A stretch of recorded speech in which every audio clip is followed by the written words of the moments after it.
ಇದು ಬಹಳ ಸಂತೋಷ ಆಯಿತು. ಯಾಕಪ್ಪ ಅಂತ ಹೇಳಿದ್ರೆ ನಾವು ಸಾಮಾನ್ಯ ಎಲ್ಲ ದೊಡ್ಡ ದೊಡ್ಡ ಕಾರ್ಯಕ್ರಮಕ್ಕೆ ಅಲ್ಲಿ ಹೋಗೋದಕ್ಕಿಂತ ಇಂಥ ಕಾರ್ಯಕ್ರಮಕ್ಕೆ ಬರಬೇಕು. ಮಕ್ಕಳ ಜೊತೆ ಮಕ್ಕಳಾಗಿ, ಮಕ್ಕಳಿಂದ ಮಕ್ಕಳಿಗಾಗಿ, ಮಕ್ಕಳಿಗೋಸ್ಕರ ಮಾಡುವ ಕಾರ್ಯಕ್ರಮದಲ್ಲಿ ನಾವು ಮಕ್ಕಳಾಗಿ ಬಿಡಬೇಕು.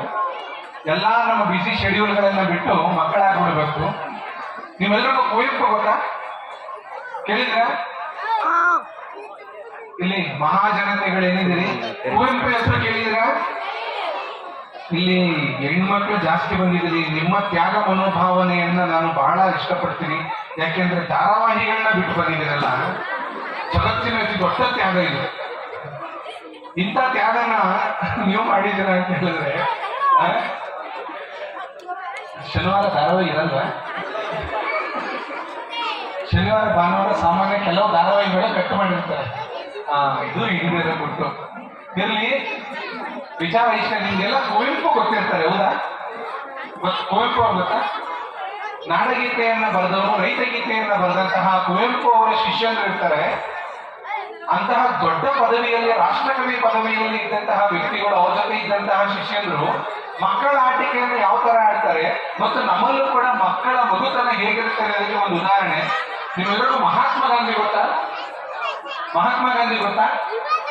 ಮಹಾತ್ಮ ಗಾಂಧಿ ಗೊತ್ತು ಸರ್, ನೋಟಲ್ಲಿ ಇರ್ತಾರಲ್ಲ, ನೋಡಿದೀವಿ ಸರ್.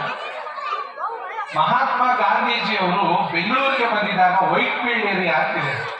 ಆ ಬೆಂಗಳೂರಲ್ಲಿ ಗಾಂಧೀಜಿಯವರ ಭಾಷಣ ಕೇಳಬೇಕು ಅಂತ ಹೇಳಿ ಕುವೆಂಪು ಅವರ ಶಿಷ್ಯಂದ್ರೆಲ್ಲ ಹೋಗಿರ್ತಾರಂತೆ. ಬಿರು ಬಿಸಿಲು, ಮೇ ತಿಂಗಳು ಭಾಷಣ ಕೇಳ್ತಾ ಇರ್ಬೇಕಲ್ಲ. ನೀವೇನಾದ್ರೂ ಮಾಡಿ ಒಟ್ಟಿನಲ್ಲಿ ಅಲ್ಲಿ ಭಾಷಣ ಮಾಡಿದವ್ರಿಗೆ ಉಪಯೋಗ ಆಯ್ತು, ಭಾಷಣ ಕೇಳಿದವ್ರಿಗೆ ಉಪಯೋಗ ಆಯ್ತು, ಅದು ಬೇರೆ ವಿಚಾರ. ನಂದು ಒಂದು ಸ್ವಂತ ಅನುಭವ ಇದೆ. ನಮ್ಮ ಮಿಸಸ್ ಜೊತೆ ಹಿಂಗೆ ಮಾತಾಡ್ತಾ ಕೇಳ್ತಿದ್ದೆ ನಾನು. ಏನಪ್ಪ ಅಂತ ಹೇಳಿದ್ರೆ, ನಂಬಿಕೆ ಮತ್ತು ಭ್ರಮೆಗಳ ನಡುವೆ ಇರುವ ವ್ಯತ್ಯಾಸ ಏನಮ್ಮ ಅಂತ ಕೇಳಿದ್ರೆ, ಅಲ್ಲಿ ಸ್ಟೇಜ್ ಹೋಗ್ಬಿಟ್ಟು ಹೇಳ್ತೀನಿ ಅಂತ ಹೇಳಿದ್ರೆ, ನಂಬಿಕೆ ಅಂತಂದ್ರೆ ಏನು ಗೊತ್ತಾ? ನಾನು ಭಾಷಣ ಮುಗಿಸೋ ತನಕ ನೀವು ಹಿಂಗೆ ಕೂತಿರ್ತೀರ, ಅದು ನಂಬಿಕೆ. ನಾನು ಭಾಷಣ ಕೇಳೋದಕ್ಕೆ ಕೂತಿದ್ದೀರ ಅನ್ನೋದು ನನ್ನ ಭ್ರಮೆ. ನನ್ನ ಭಾಷಣ ಕೇಳಕ್ಕಂತ ಯಾರು ಕೂತಿಲ್ಲ ನನಗೆ ಗೊತ್ತು. ಈ ಮಗುತನ ಅನ್ನೋದು ದೊಡ್ಡ ದೊಡ್ಡ ವ್ಯಕ್ತಿಗಳಲ್ಲಿ ಹೇಗಿರ್ತವೆ, ನಾವು ಅದನ್ನು ಹೇಗೆ ಅನುಭವಿಸ್ಬೇಕು ಅಂತ ಹೇಳಿದ್ರೆ, ಅವನು ಭಾಷಣ ಮಾಡಿದ್ದು ಉಪಯೋಗ ಆಯಿತು, ಇವ್ರ ಭಾಷಣ ಕೇಳಿದ ಉಪಯೋಗ ಆಯಿತು ಸೆಕೆಂಡ್ರಿ.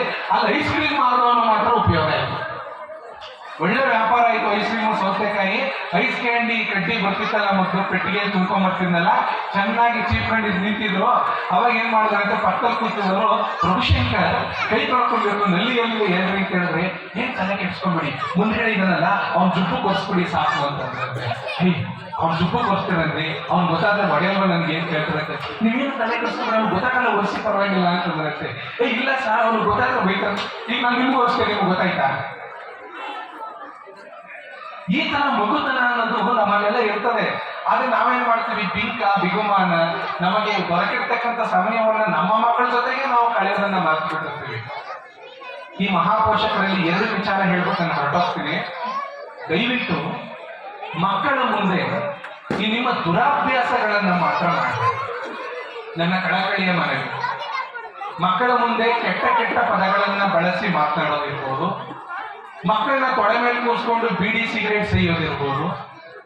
ಹೌದಾ? ನಿಜನ ಒಪ್ಕೊಳ್ಳಿ. ಇಂತಹ ದುರಭ್ಯಾಸ ವರ್ತನೆಗಳನ್ನ ಮಕ್ಕಳ ಮುಂದೆ ದಯವಿಟ್ಟು ಮಾಡಬೇಡಿ. ಯಾಕೆ ಅಂತ ಹೇಳಿದ್ರೆ, ಈ ಮಕ್ಕಳು ನಾವು ಈ ಸಮಯದಲ್ಲಿ ಏನ್ ಮಾಡ್ತೀವಿ ಅದನ್ನೆಲ್ಲ ಮನಸ್ಸಿಗೆ ಹಾಕಂತವೆ. ಅವರ ಭವಿಷ್ಯ ನಮ್ಮ ಕೈಲಿ ಇರೋದ್ರಿಂದ ಮೊದಲು ನಾವು ಬದಲಾಗಬೇಕು, ನಂತರದಲ್ಲಿ ನಮ್ಮ ಮಕ್ಕಳು ಬದಲಾಗಕ್ಕೆ ಸಾಧ್ಯ ಇದೆ ಅನ್ನುವ ಮಾತನ್ನ ಹೇಳ್ತಾ, ದಯವಿಟ್ಟು ಮಕ್ಕಳನ್ನ ನೀವು ಈ ದೇಶಕ್ಕೆ ಒಂದು ದೊಡ್ಡ ಆಸ್ತಿಯನ್ನಾಗಿ ಮಾಡಿ. ಮಕ್ಕಳಿಗೆ ನೀವು ಆಸ್ತಿ ಮಾಡಬೇಡಿ. ಅವ್ರು ದುಡಿತಾರೆ, ಅವ್ರು ತಿಂತಾರೆ, ಅವ್ರಿಗೆ ಗೊತ್ತು. 4 ಎಕರೆ ಜಮೀನಿದೆ. ನಾನು ಎಲ್ಲೋ ಒಂದ್ ಕಡೆ ಹೋಗ್ತಾ ಹೇಳ್ತಿದ್ದೆ, ಈ ಇದರಲ್ಲಿ ಹಾಸ್ತ ಕೇಳಿದ್ರಲ್ಲ, ಹಾಸ್ತದಲ್ಲಿ ನಡೆದಂತಹ ಒಂದು ದುರ್ಘಟನೆ ಇದು. 2 ಮಕ್ಕಳು, ಒಬ್ಬ ಗೌಡನಿಗೆ 2 ಗಂಡು ಮಕ್ಕಳಂತೆ. ಅಷ್ಟೇ, ಮುಗಿತು, ಹೋಗ್ತೀನಿ. ನಿಮ್ಗೆ ಗೊತ್ತಾಗುತ್ತೆ ಇವಾಗ ನಿಮ್ಮ ಮಕ್ಕಳಿಗೆ ಏನ್ ಕೊಡ್ಬೇಕು ಅಂತ. ಹಾಸನದಲ್ಲಿ ಒಬ್ಬ ಗೌಡ ಇದ್ದ, ಊರ್ಗೌಡ. 2 ಗಂಡು ಮಕ್ಕಳು. ಅವನಿಗೆ 120 ಎಕರೆ ಜಮೀನಿತ್ತು. ಅವನಿಗೆ ಬಹಳ ಚೆನ್ನಾಗಿತ್ತು. ಅವನನ್ನು ನೋಡಿ ಎಲ್ಲ ಗೌರವಿಸ್ತಿದ್ರು. ಆದ್ರೆ ದುರಾದೃಷ್ಟವಶಾತ್ ಹೃದಯ ಯಾರ ಮಾತು ಕೇಳುತ್ತೆ, ಹೃದಯ ನಮ್ಮ ಮಾತನ್ನು ಕೇಳೋದಿಲ್ಲ. ಏಕಾಏಕಿ ಆ ಗೌಡನ ಹೃದಯಾಘಾತಕ್ಕೆ ಒಳಗಾಗಿ ಸತ್ತೋಗ್ಬಿಡ್ತಾನೆ. ಅವಾಗ ಅಲ್ಲಿ ತನಕ ಅಪ್ಪನ ನೋಡಿದ ತಕ್ಷಣ ಕೈ ಕಟ್ಕೊಂಡು ನಿಂತ್ಕೊತಿದ್ ಮಕ್ಕಳೆಲ್ಲ ಅಮ್ಮನ ಮುಂದೆ ನಿಂತ್ಕೊತಾರೆ, ಆ ಆಸ್ತಿ ಭಾಗ ಮಾಡುವಂತ. ಆಸ್ತಿ ಭಾಗ ಮಾಡೋದಕ್ಕೆ ಶುರು ಮಾಡಿ 120 ಎಕರೆ ಅರ್ಧ ಮಾಡೋದು ಎಷ್ಟಾಯ್ತಪ್ಪ? 120 ಎಕರೆ ಅರ್ಧ ಮಾಡೋದು ಎಷ್ಟಾಯ್ತು? ಮ್ಯಾಥಮೆಟಿಕ್ಸ್ ಚೆನ್ನಾಗಿ ಓದ್ಕೊಂಡಿದ್ದೆ ನಾನು. 120 ಎಕರೆ ಅರ್ಧ ಮಾಡಿ ಇವನ್ಗೆ 60 ಎಕರೆ ಅವನ್ಗೆ 60 ಎಕರೆ ಕೊಡ್ತಾರೆ. ಚಿನ್ನ, ಒಡವೆ, ವಾಹನ ಎಲ್ಲ ಪ್ರತಿಯೊಂದನ್ನು ಕೂಡ ಅಕೌಂಟ್ ಇಲ್ಲರೋ ಕ್ಯಾಶ್ ಅನ್ನು ಕೂಡ ಅರ್ಧ ಅರ್ಧ ಮಾಡಿ ಇಬ್ಬರಿಗೂ ಹಂಚ್ತಾರೆ.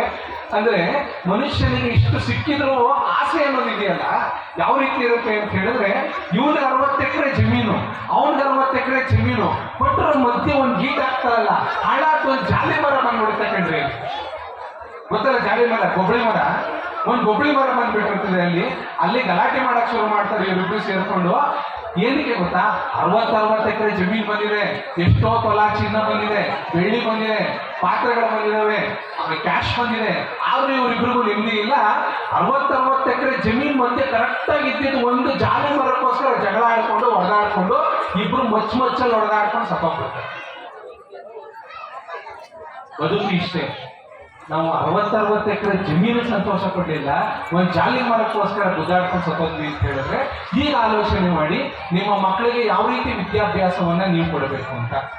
ಹಾಗಾಗಿ ಮಕ್ಕಳಿಗೆ ನೀವು ಯಾವ ಆಸ್ತಿಯನ್ನು ಮಾಡಿಡುವ ಅವಶ್ಯಕತೆ ಇಲ್ಲ.